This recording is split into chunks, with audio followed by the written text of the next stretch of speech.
The Battle and Sack of Hampton, June 1813. In early 1813, less than a year into the War of 1812, the British Royal Navy entered the Chesapeake Bay. Their goal was to cripple the region's economy, sap American morale, and divert resources away from the vulnerable Canadian front by enforcing a strict blockade.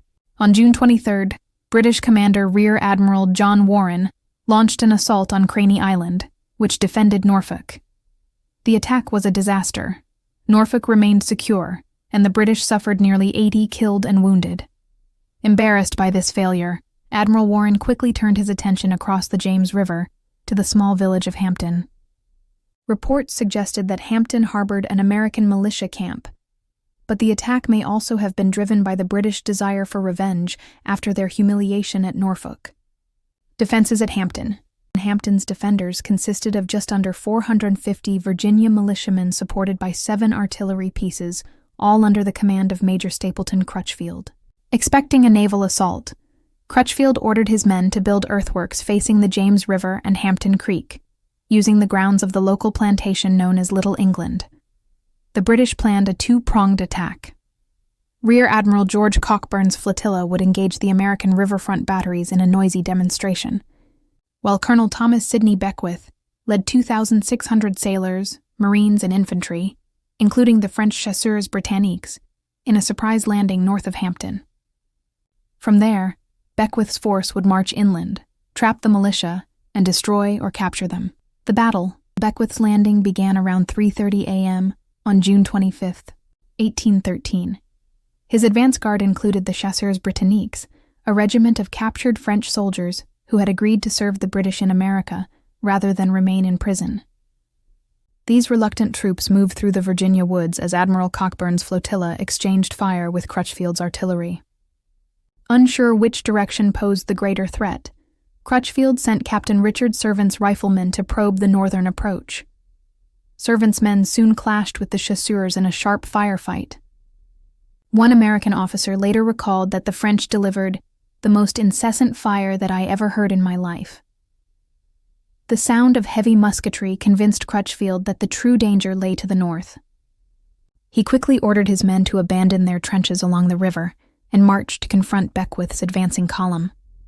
Around 6 a.m., the Virginians encountered the main British force near the intersection of Sealy's and Yorktown roads. The militia formed a battle line and advanced with determination, but they were met by devastating British artillery and Congreve rockets. The terrifying shriek of the rockets unnerved the inexperienced Americans, and after one more failed advance, the line broke. Crutchfield and Captain Servant managed to rally a small rearguard of riflemen and militia companies to cover the retreat. Their resistance allowed many militiamen to escape, though the battle itself was lost. By 7:30 a.m., the fight for Hampton was over. The Virginia militia had been decisively defeated, suffering 7 killed, 12 wounded, and 11 missing. The British reported 5 dead, 33 wounded, and 10 missing, figures that reflect the initial determination of the American defense. The Sack of Hampton.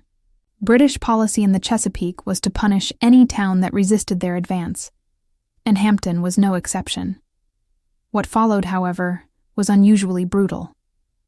After occupying the town, British troops looted homes and businesses, robbed civilians, and set fire to buildings, including St. John's Episcopal Church. Worst of all, reports soon spread of widespread atrocities, rape, murder, and unchecked violence, much of it attributed to the French chasseurs.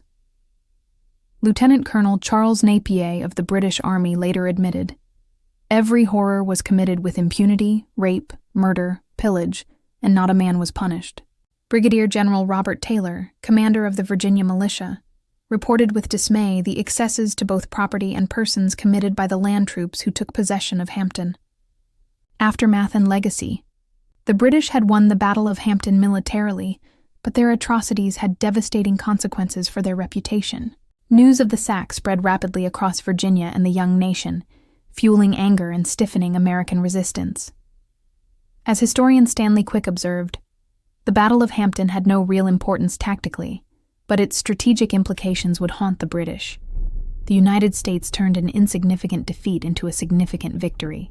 Today, the Battle of Hampton is remembered with a state historical marker, and the Hampton History Museum preserves its story with exhibits and artifacts.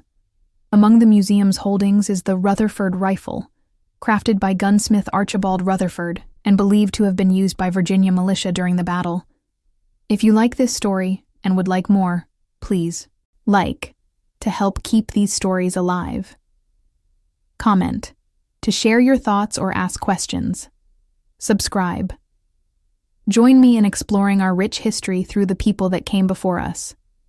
Every interaction helps spread awareness and preserves our past.